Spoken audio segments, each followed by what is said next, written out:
Ben Ali fut le deuxième président de la République tunisienne du 7 novembre 1987 au 14 janvier 2011. Un régime de 23 ans au cours duquel la Tunisie aura connu d'importantes avancées financières, décrochant notamment la palme du pays affichant la plus grande compétitivité économique de toute l'Afrique pour l'année 2007.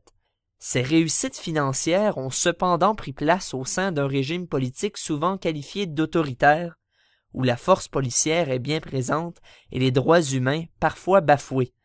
Parmi les reproches émis à l'endroit du président et son gouvernement, on note le musellement des partis d'opposition, le contrôle exercé à l'endroit des médias ainsi que l'usage des forces armées pour éliminer toute contestation. C'est d'ailleurs cet autoritarisme qui est à la source des périodes troubles qui ont frappé le monde arabe en 2011. Suite aux intimidations soutenues des forces de l'ordre tunisiennes à son égard, Mohamed Bouazizi, un vendeur ambulant, s'immole en pleine rue de Sidi Bouzid le 17 décembre 2011. Une vague d'indignation se répand alors rapidement à l'échelle nationale. Elle mène moins d'un mois plus tard aux manifestations de Tunis entre les opposants au régime et les forces de l'ordre. Ces affrontements persistent de manière telle qu'ils provoquent une grève générale à l'échelle nationale.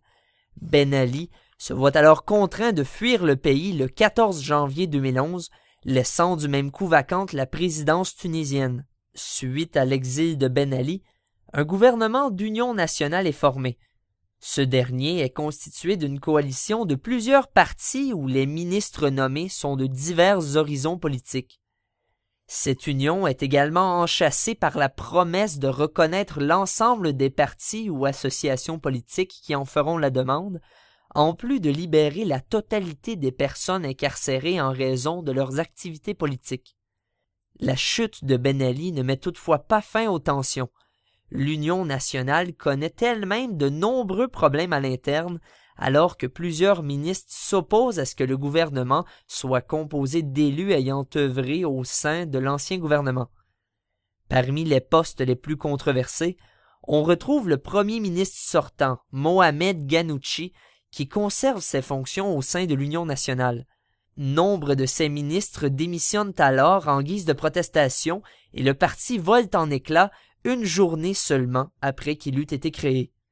Le mécontentement populaire mène finalement à la démission du premier ministre Ghannouchi le 18 janvier, ainsi qu'à la nomination d'un premier ministre provisoire, Béji Caïd Essebsi.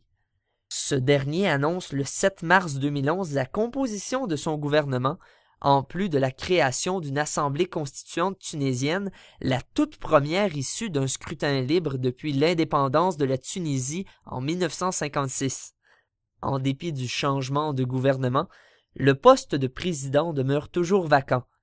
C'est donc le 12 décembre 2011 qu'ont lieu les élections présidentielles tunisiennes. Cet exercice porte au pouvoir Monsef Mazouki, un opposant et victime de l'ancien régime de Ben Ali. Une fois élu, Mazouki promet la sauvegarde des libertés individuelles, le dialogue et surtout un contrôle présidentiel responsable et empreint de collaboration.